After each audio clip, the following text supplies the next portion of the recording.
My name is Harvey and I'm a forest ecologist in the Minnesota Department of Natural Resources. My main project right now is mapping native plant communities on state lands. We're going to map all of the state lands after we determine the native plant communities. And the native plant communities are the smallest, most homogeneous element in an ecological classification system. Forest ecology is a study of all of the living things in a forest. That includes plants and animals. We consider our ecological classification system to be the foundation of silviculture. It gives us the information that we need to decide how we're going to manage, what species we're going to manage for on a site, and also it gives us information about the ecological dynamics, what is happening. The forest is always changing. Some trees are dying, new trees are seeding in to replace the dying trees, and we can use that information to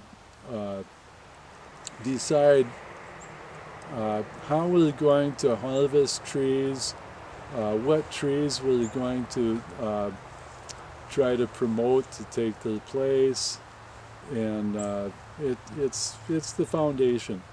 We separate native plant communities into ecological systems, and fire-dependent system includes all of the pines and some oaks, and then the mesic hardwoods include sugar maple and basswood and most of the hardwood communities.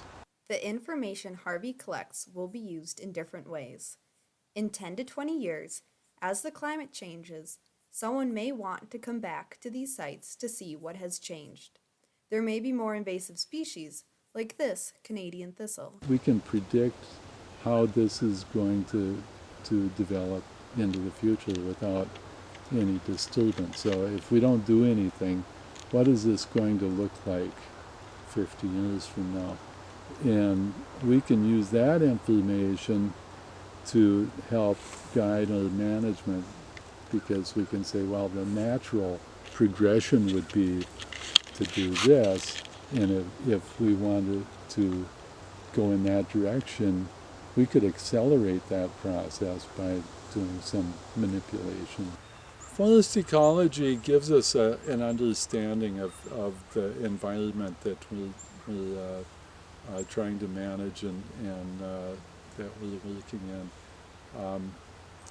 Without an understanding of ecology, we might impose personal likes on a site. We might manage for the species that we like, despite the fact that it's not suited well to that site. When we do plots to identify native plant communities, we lay the plot out as a transect, and the transect is 4 chains long. A chain is 66 feet. So usually we do the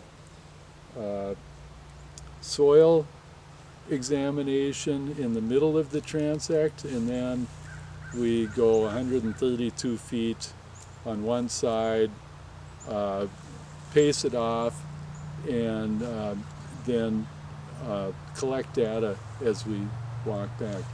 And the data we're collecting is the identification of every plant species that we can see and that we can find. Usually we do this work in the growing season, and it's a lot easier then. We're past the growing season now, so it would be difficult, and we probably wouldn't get as much data on a plot today as we would have a couple months ago.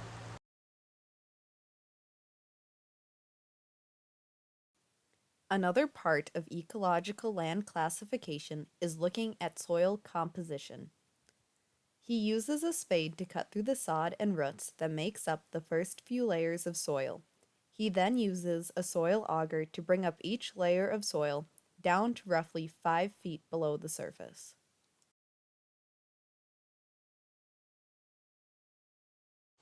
So we try to identify what humus we've got, and that's the organic material that's decomposing right at the surface. This seems to be a mixture of organic and mineral soil.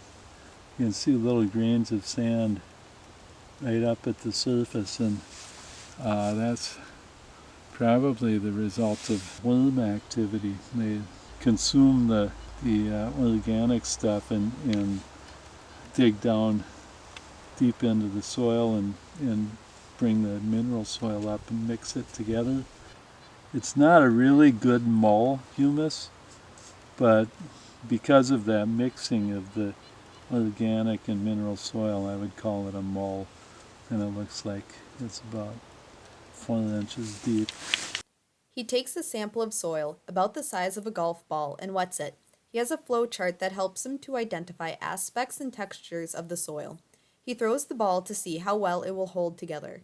This soil sample breaks apart. This tells him that the soil isn't very loamy, but is very sandy due to being so close to a lake.